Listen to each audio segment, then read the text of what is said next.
ಯಾವಾಗ್ಲೂ ತರಕಾರಿ ಸಾಂಬಾರ್ ತಿಂದು ಬೋರ್ ಆಗ್ತಿದೆ ಅನ್ನೋರಿಗೆ ಇದೊಂದು ಒಳ್ಳೆಯ ಸಾಂಬಾರ್ ರೆಸಿಪಿ ಅಂತ ಹೇಳ್ಬೋದು. ಇದರಲ್ಲಿ ಪ್ರೋಟೀನ್ ಕೂಡ ಇರುತ್ತೆ, ಜೊತೆಗೆ ಟೇಸ್ಟ್ ಕೂಡ ಚಿಕನ್ ಮಟನ್ ಟೇಸ್ಟ್ಗೆ ಹೋಲಿಸಬಹುದು, ಅಷ್ಟು ಚೆನ್ನಾಗಿ ಟೇಸ್ಟ್ ಬರುತ್ತೆ. ಹಾಯ್ ಎಲ್ರಿಗೂ ನಮಸ್ಕಾರ, ಹೇಗಿದ್ದೀರಾ? ವೆಲ್ಕಮ್ ಬ್ಯಾಕ್ ಟು ದೀಪಾಸ್ ಕನಸು ಯೂಟ್ಯೂಬ್ ಚಾನಲ್. ನಾನು ನಿಮ್ಮ ದೀಪ. ಇವತ್ತು ನಾನು ನಿಮ್ಗೆ ಸೋಯಾ ಸಾಂಬಾರ್ ಹೇಗ್ ಮಾಡೋದಂತ ತೋರಿಸ್ತೀನಿ. ತುಂಬಾ ಟೇಸ್ಟಿಯಾಗಿ ಬರುತ್ತೆ, ಒಮ್ಮೆ ಟ್ರೈ ಮಾಡಿ. ನಾನಿಲ್ಲಿ ಒಂದಿಷ್ಟು ಸೋಯಾನ ತಗೊಂಡು ಸ್ವಲ್ಪ ಬಿಸಿ ನೀರಲ್ಲಿ ಹಾಕಿ ಅದನ್ನ ನೆನೆಯೋದಕ್ಕೆ ಬಿಡ್ತೀನಿ. ಇಲ್ಲಿ ಒಂದು 10-15 ನಿಮಿಷ ನಾವು ಸೋಯನ್ನ ನೆನೆಸ್ಕೋಬೇಕಾಗತ್ತೆ. ಅದು ನೆನಿತಾ ಇರ್ಲಿ.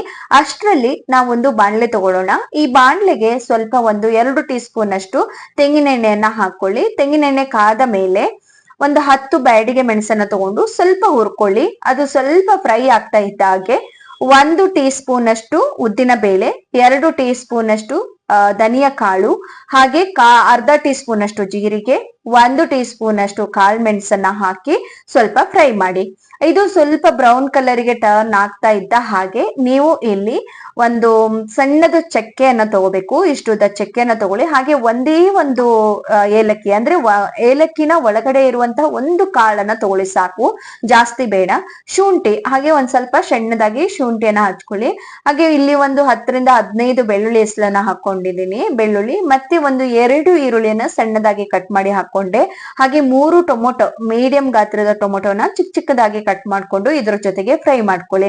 ಹಾಗೆ ಸ್ವಲ್ಪ ಅರಿಶಿಣವನ್ನ ಸೇರಿಸಿ ಅದ್ರ ಜೊತೆಗೆ ಒಂದ್ ಸ್ವಲ್ಪ ಕಾಯಿಯನ್ನ ಸೇರಿಸ್ಕೊಂಡು ಇದೆಲ್ಲದನ್ನು ಕೂಡ ಫ್ರೈ ಮಾಡ್ತಾ 1 by 1 ಹಾಕೊಳ್ತಾ ಹೋಗಿ ಕಾಯಿಯನ್ನ ಲಾಸ್ಟ್ ಅಲ್ಲಿ ಸೇರಿಸಿ ಮತ್ತೆ ಅದನ್ನ ಸ್ವಲ್ಪ ಫ್ರೈ ಮಾಡ್ಕೊಳ್ಳಿ. ಫ್ರೈ ಆಗಿದೆ. ಇವಾಗ ನಾವು ಆವಾಗ್ಲೇ ನೆನ್ಸಿಟ್ಕೊಂಡಿದೀವಲ್ವಾ ಸೋಯವನ್ನ, ಇದನ್ನ ನೀವು ಇವಾಗ ಚಂದ ಮಾಡಿ ತೊಳ್ಕೊಬೇಕು. ಇಲ್ಲಿ ನೀವು ಒಂದು 2-3 ಸಾರಿ ನೀರನ್ನ ಚೇಂಜ್ ಮಾಡಿ ಇದೇ ತರ ಹಿಂಡಿ ತೊಳ್ಕೊಬೇಕು. ಸೋಯವನ್ನ ಎಷ್ಟು ಚೆನ್ನಾಗಿ ತೊಳಿತೀರಾ ಅಷ್ಟು ಅದ್ರ ಸ್ಮೆಲ್ ಹೋಗ್ಬಿಡುತ್ತೆ. ಇಲ್ಲ ಅಂದ್ರೆ ಅದ್ರ ಸ್ಮೆಲ್ಲೇ ಇರತ್ತೆ, ಆ ಸ್ಮೆಲ್ ಅನ್ನ ತೆಗಿಬೇಕು. ನೋಡಿ, ನಾನು ಇಲ್ಲಿ ಒಂದ್ಸಲ ತೊಳ್ಕೊಂಡೆ, ಮತ್ತೆ ಪುನಃ ಬೇರೆ ನೀರ್ ಹಾಕಿ ಮತ್ತೆ ಪುನಃ ಈ ರೀತಿ ಮಾಡಿ ಆ ನೀರಿನ ಅಂಶ ಎಲ್ಲ ಹೋಗೋ ತನಕ ಹಿಂಡ್ಕೋಬೇಕಾಗತ್ತೆ. ಅದಾದ್ಮೇಲೆ ನೋಡಿ, ಸೋಯಾ ಇಷ್ಟು ಸಾಫ್ಟ್ ಆಗಿ ನಮ್ಗೆ ಸಿಗತ್ತೆ. ಈ ತರ ಆಯ್ತು ಅಂದ್ರೆ ನಮ್ ಸೋಯಾ ಸಾಂಬಾರ್ ಮಾಡೋದಕ್ಕೆ ರೆಡಿ ಆಗಿದೆ ಅಂತ ಹೇಳಿ ಅರ್ಥ. ಇವಾಗ ನಾವು ಆವಾಗ್ಲೇ ರುಬ್ಬಿಟ್ಕೊಂಡಿದ್ದ ಮಸಾಲೆ ಎಲ್ಲ ತಣ್ಣಗಾಗಿದೆ. ಇದನ್ನ ನಾವು ಒಂದು ಮಿಕ್ಸಿ ಜಾರಿಗೆ ಹಾಕೊಳ್ಳೋಣ. ಈ ಮಿಕ್ಸಿ ಜಾರಿಗೆ ಹಾಕಿ ಸ್ವಲ್ಪ ನೀರನ್ನ ಸೇರಿಸಿ ನೈಸ್ ಆಗಿ ರುಬ್ಕೊಳ್ಳೋಣ.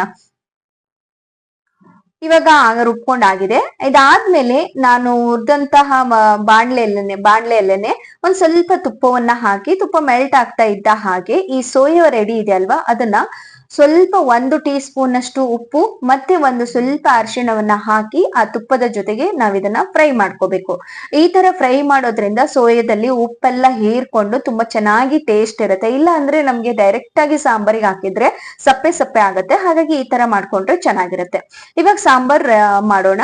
ಇದ್ರ ಜೊತೆಗೆ ಇವಾಗ ಒಂದು ಬಾಣ್ಲೆ ಇಟ್ಕೊಳ್ಳೋಣ. ಬಾಣ್ಲೆಗೆ ಒಂದು ಯಾವ್ದು ಪಲಾವಿದ ಎಲೆ ಮತ್ತೆ ಒಂದ್ ಸ್ವಲ್ಪ ಸಣ್ಣ ಚಕ್ಕೆ, ಆಮೇಲೆ 1 ಟೀ ಸ್ಪೂನ್ ಜೀರಿಗೆನ ಹಾಕಿ ಫ್ರೈ ಮಾಡ್ಕೊಳ್ಳಿ. ಅದು ಫ್ರೈ ಆಗ್ತಾ ಇದ್ದ ಹಾಗೆ ರುಬ್ಬಿದ ಮಸಾಲೆನ ಇದಕ್ಕೆ ಹಾಕಿ ಒಂದ್ ಸ್ವಲ್ಪ ಹೊತ್ತು ಫ್ರೈ ಮಾಡಿ. ಸ್ವಲ್ಪ ಹೊತ್ತು ಫ್ರೈ ಆದ್ಮೇಲೆ ನೀವು ಹದ ನೋಡ್ಕೋಬೇಕು. ಇಲ್ಲಿ ಸ್ವಲ್ಪ ನೀರ್ ಬೇಕಾಗತ್ತೆ ಅಲ್ವಾ, ಹಾಗಾಗಿ ಮಿಕ್ಸಿ ತೊಳೆದ ನೀರನ್ನ ನಾನಿಲ್ಲಿ ಸೇರ್ಸ್ಕೊಂಡೆ. ನೋಡಿ, ಇಷ್ಟು ಸ್ವಲ್ಪ ತೆಳು ಇರ್ಬೇಕು, ಅತಿ ದಪ್ಪ ಇರಬಾರ್ದು, ಅತಿ ತೆಳು ಇರಬಾರ್ದು, ಮೀಡಿಯಂ ಆಗಿದ್ರೇನೆ ಚೆನ್ನಾಗಿರತ್ತೆ ಅನ್ನ, ಚಪಾತಿ ಮತ್ತೆ ರೊಟ್ಟಿ ಜೊತೆ ಎಲ್ಲೋದ್ರ ಜೊತೆಗೂ ತಿನ್ನೋದಕ್ಕೆ. ಸಾಂಬಾರು ಸ್ವಲ್ಪ ಅಂದ್ರೆ ಮಸಾಲೆ ಸ್ವಲ್ಪ ಹದದಲ್ಲಿ ಕುದೀತಾ ಇರುವಾಗ ನೀವು ಈ ಹುರಿದಿದ್ ಸೋಯಾ ಏನಿದೆ ಅದನ್ನ ಸೇರ್ಸ್ಕೊಂಡಾದ್ಮೇಲೆ ಇಲ್ಲಿ ನೀವು ಚೆನ್ನಾಗಿ ಒಂದ್ ಸೌಟಲ್ಲಿ ಮಿಕ್ಸ್ ಮಾಡ್ಕೊಳ್ಳಿ. ಅದ್ರ ಮಸಾಲೆ ಎಲ್ಲ ಆ ಸೋಯಾದೊಳಗೆ ಹೀರ್ಕೋಬೇಕು, ಅವಾಗ ಚೆನ್ನಾಗಿರುತ್ತೆ. ಹಾಗಾಗಿ ಒಂದ್ ಸ್ವಲ್ಪ ಹೊತ್ತು ಇದೇ ತರ ಮಿಕ್ಸ್ ಮಾಡಿ ಅವು ಚೆನ್ನಾಗಿ ಹೀರ್ಕೊಳ್ಳುತ್ತೆ. ಇದಾದ್ಮೇಲೆ ನೀವು ಒಂದು 5 ನಿಮಿಷ ಇದನ್ನ ಹಾಗೆ ಮುಚ್ಚಿಟ್ಟು ಬೇಯಿಸ್ಕೋಬೇಕಾಗತ್ತೆ.